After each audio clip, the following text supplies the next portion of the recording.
السلام عليكم ورحمة الله تعالى وبركاته. إخواني أخواتي، كيف نتوما؟ لاباس عليكم؟ بخير مزيانين؟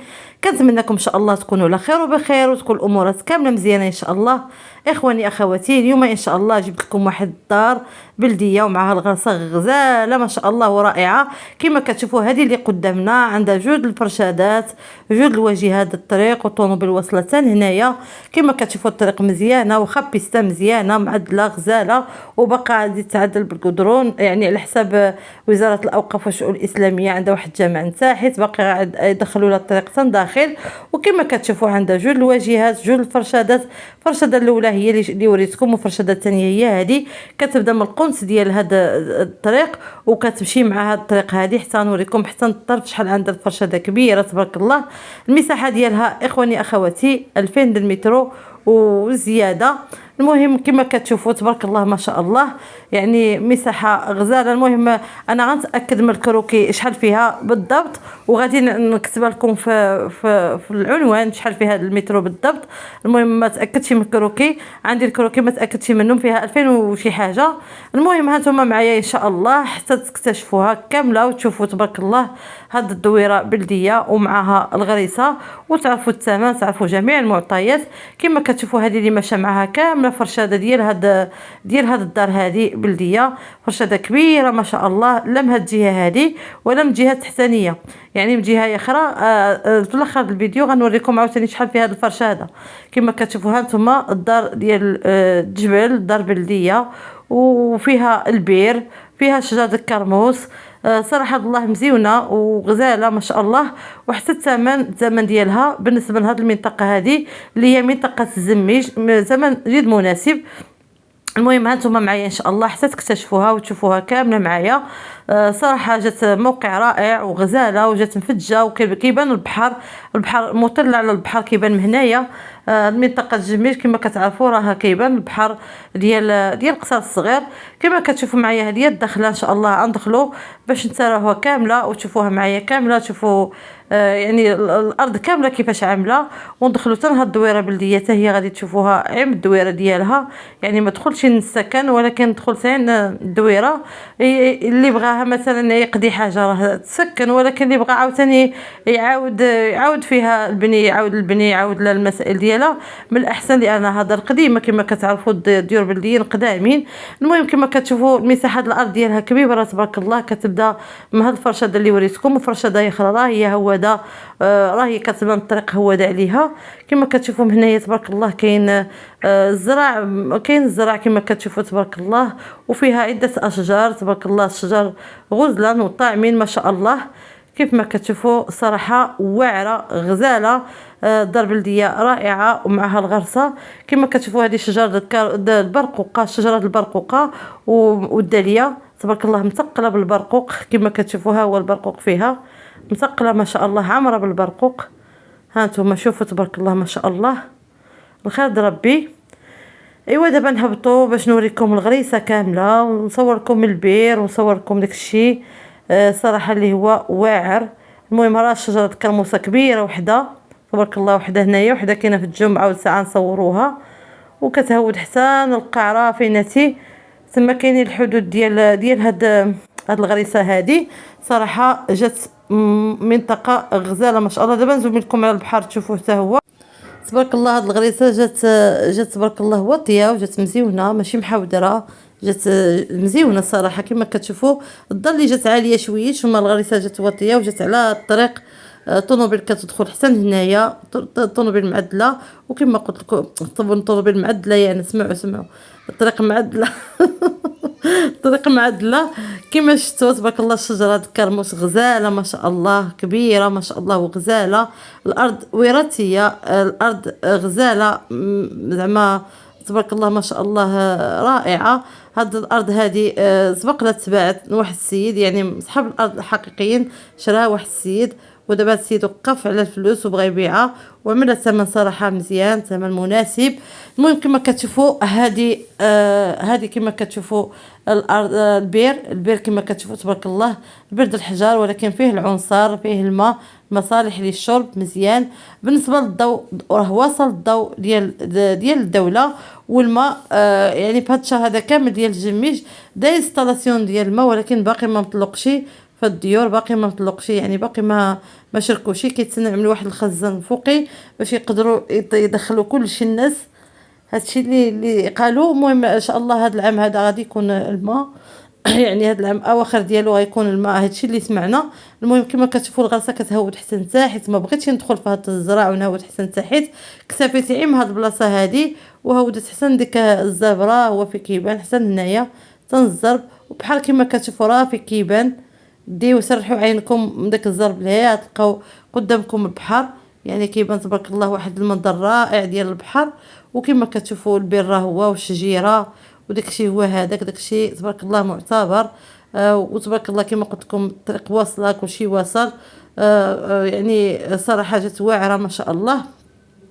هاد الغريسه عندها الوريقات ديالها مزيانين، وعندها الكروكي ديالها، عندها كلشي ديالها، يعني ما فيها حتى شي مشكل كيف ما كتشوفوا معايا. وها نتوما معايا ان شاء الله حتى نكملوا الفيديو مع بعضياتنا ونقول لكم التمام ونقول لكم كلشي ان شاء الله يا ربي. المهم يلا هو نكملوا هذا الفيديو هذا باش نطلعوا الفوق ان شاء الله. ندخلوا حتى الدار. هاد الدار هذه اخواني اخواتي فيها البلاصه ديال كوري، يعني الروا ديال اللي يعمل فيه الغنيمات وبقيرات، فيها شي جوج، وفيها هاد البركه ديال الدجاج والسكنه بلديه.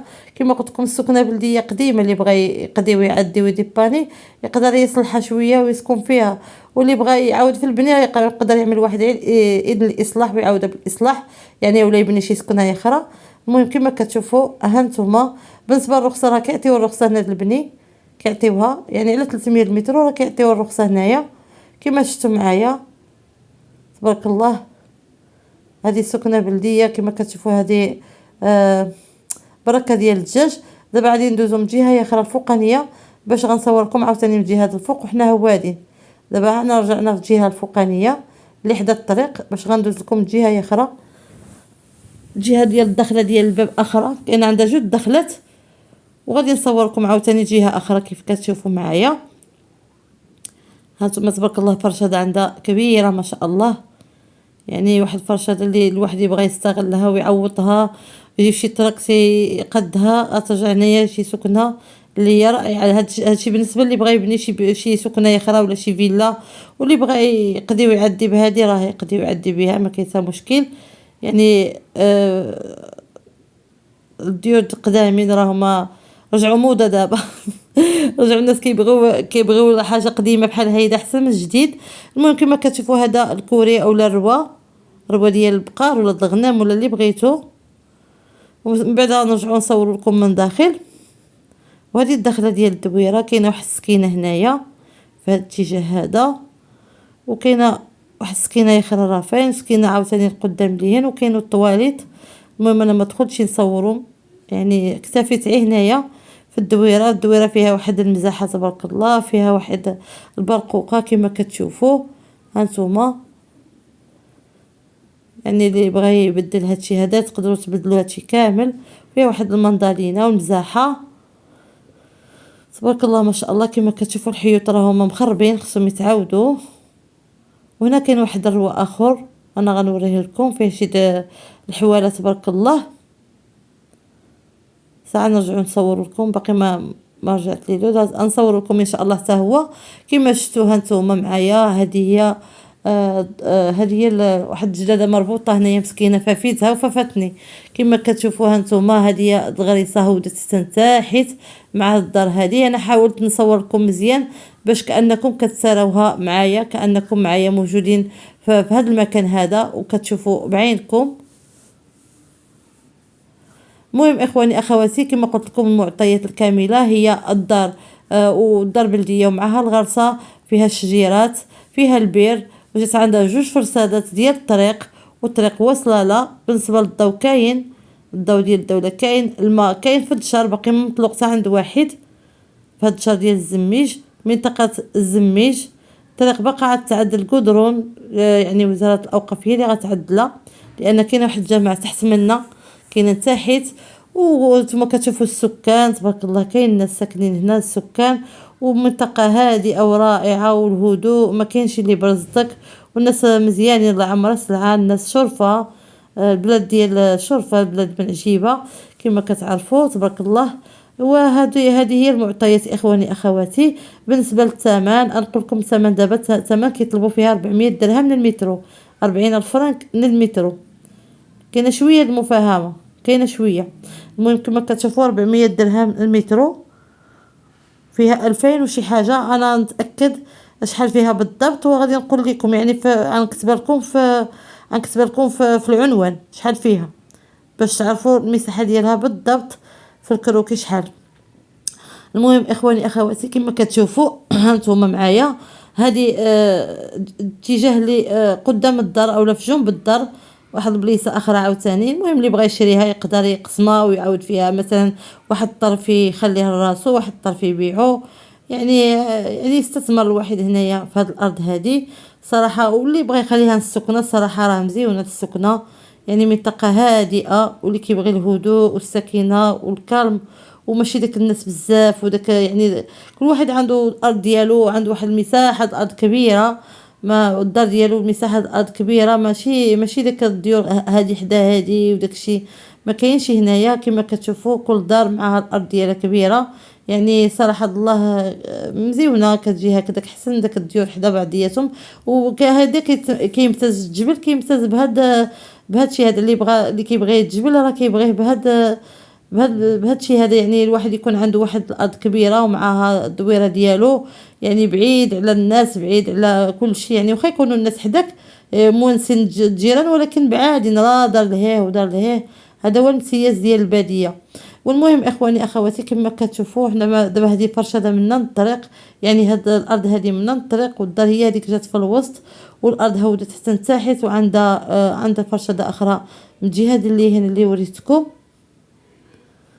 هادو الكاليتوس، هاد شجرة الكاليتوس. الهندي مسكين مات، الهندي ما بقى حتى في موطع، مرض وكل شيء مات سبحان الله العظيم. يعني هاد سبحان الله الهندي ما عرفش ولا ما بقاوش الهندي بزاف هنا في الشمال، ولا حتى صراحه في الداخل ما بقاش الهندي بزاف. المهم كما كتشوفوا هانتوما هذه هي مور الدار، يعني قدام فرشده ديال الطريق. الباب راه هي فين هي اللي دخلنا منا، وكاينه الطريق تما داخله الطوموبيل كدوز من تمايا. الطوموبيل الا بغيتو تدخلوها نتما راه كدوز، يعني الطريق عموميه كتدي وكتجيب. كما شفتوا هنايا الرواها هو صورت لكم من داخل، اللي بغى يعمل بقيرات ولا الغنيمات ولا المعيزات، يعني اللي بغيتو تعملوه راه تقدروا تعملوه. دابا غنرجع ندخل من هنا باش غنصور لكم ديك الروا اخر قبيلتي ما صورتوش، دابا غنصوروا ان شاء الله يا ربي. كما شفتوا اطلاله سريعه على هاد السكينه. عندها باب اخر من هنايا، والروا اخر اللي قلت لكم ها هو تبارك الله فيه الحواله كما كتشوفوا تبارك الله ما شاء الله. ها نتوما كتشوفوا روا اخر عاوتاني اللي بغى يعمل فيه الحواله وداك الشيء. المهم كاين تبارك الله ما يدار في هاد الغريسه هذه.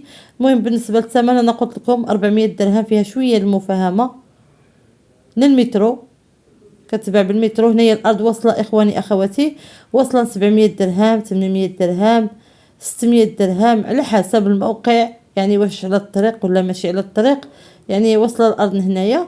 وبالنسبه لتحت في الخلان تحت راه واصله 250 درهم 300 درهم على حسب. ولا لقيتو شي ارض رخيصه عرفوا ما عندها لا الطريق لا حتى شي حاجه، يعني عندها الطريق رجليه بحال اللي كنت حطيت لكم شحال هادي، كنت حطيت لكم واحد الهمزه تحت من هنايا حطيت لكم رخيصه كانت، ولكن الطريق كانت عندها رجليه، ما كايناش الطريق بحال هيدا عموميه. ايوا هادشي اللي كاين اخواني اخواتي بالنسبه لهذا الفيديو هذا اليوم. كما كتشوفوا الارض فلاحيه 100% تبارك الله، اللي عملتوها فيها غادي تكون تبارك الله، لا الزرع ولا الخضره ولا اي حاجه تبارك الله تكون.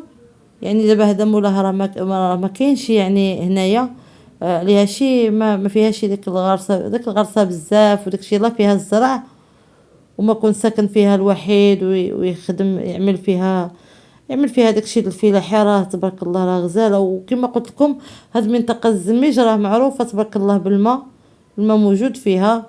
اللي كيعرف عين التين راه فوق من هاد البلاصه هادي، يعني عين التين يعني تبارك الله الماء موجود، يعني كيهود من الجبال الماء موجود. اللي كيقول لك الماء راه ما كاينش عي كتكذب علينا، انا ما عندي علاش نكذب عليكم، انا كنعرف المنطقه تبارك الله كامله فيها الماء، يعني المنطقه هاد ملوسه كامله راه تبارك الله فيها الماء.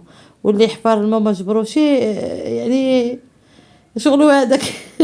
المهم تبارك الله انا اللي كنعرف بما تبارك الله الناس كيحفروا كيلقاو الماء، يعني الماء موجود، يعني على 4 5 المتر وكيتجبروا الماء موجود تبارك الله. ايوا هادشي اللي كاين اخواني اخواتي. المهم ها نتوما هذه هي الطريق اللي صورت لكم من الاول، والدخله ديالها هي هذه ديال هاد الدويره. ودابا غنمشيو حتى غنصور لكم طريقه اخرى عاوتاني تحتانيه. وهانتوما معايا اخواني اخواتي، واللي ما شرا تنزهوا مع راسكم وتساراو وشوفوا هاد الطبيعه الغزاله الخلابه. صراحه الكرم والهدوء والدنيا كتحمق، فنه ما شاء الله رائعه. ايوا هادشي اللي كاين اخواني اخواتي. والله الا زعما بلاصه مزيونه. بالنسبه عاد تقولوا لي غاليه، راه ما غالياش، لان الارض راه طلعت طلعه وحده. الفوقي من هاد البلاصه كاينه واحد البلاصه الفوقي من طريق اخر الفوقانيه راه واصله الارض تما 1000 درهم 1500 درهم. يعني عيب باش تعرفوا راه الارض غلات هنايا في الجميج. الارض ولات كتسوى الفلوس في هاد البلاصه هادي، ويمكن لكم تمشيو تسقسيو على راسكم وتشوفوا. المهم كما قلت لكم 400 درهم وفيها شويه المفاهمه. فرشده الثانيه هي هذه كتهبط حتى لتحت. انا غنحاول نهود لكم حتى لتحت باش تشوفوا معايا شحال ديال هذيك فيها. هاد البلاصه هذه على حسب هاد السكنه هذه، يعني هذه ماشي ارض شي واحد، راه على حسب ديك السكنه. ايوا هادشي اللي كاين اخواني اخواتي. كنتمنى يا ربي الحبيب يكون يعجبكم هذا الفيديو هذا، وما تنساوش تدعموني باللايك والاشتراك في القناه باش يوصلكم كل جديد. وكنشكركم بزاف على الكومونتيرات ديالكم الرائعه والجميله، وعلى الكلام ديالكم الطيب في حق ديالي. وشكرا لكم بزاف بزاف بزاف بزاف. الشكر في حقكم يعني ما كافيش. وبالنسبه للناس اللي ما كنعجبهم شيء وما كيعجبهم شيء الهضره ديالي وباغيني نجيب شي واحد نعملو في عيوطي، كنصحك نصيحه لله اخي ولا اختي الكريمه اللي كتكتبوا لي هاد الكومونتير، اما تفرج لي الفيديو ديالي وتهنى باش ما نصدعكش في راسك. انا هاد الفيديوهات كنعملهم على حساب الناس ديالي المحبين ديالي اللي كيبغيوني وكنبغيهم. هادشي علاش كنضرب هاد التماره، ماشي على الناس اللي منتقدين ومحسادين. المهم هذا انا ما كتحركوا فيا حتى شي حاجه، هانيه بالعكس كنستمتع انا بهذاك الشيء، كيعجبني الحال. يعني المنتقدين ملي كينتقدوا راه كيكون واحد ماشي في الطريق اللي هو هذاك الطريق الصحيح. ايوا هادشي اللي كاين اخواني اخواتي. دمتم في رعايه الله وحفظه، والى اللقاء في فيديو اخر ان شاء الله. والسلام عليكم ورحمه الله تعالى وبركاته.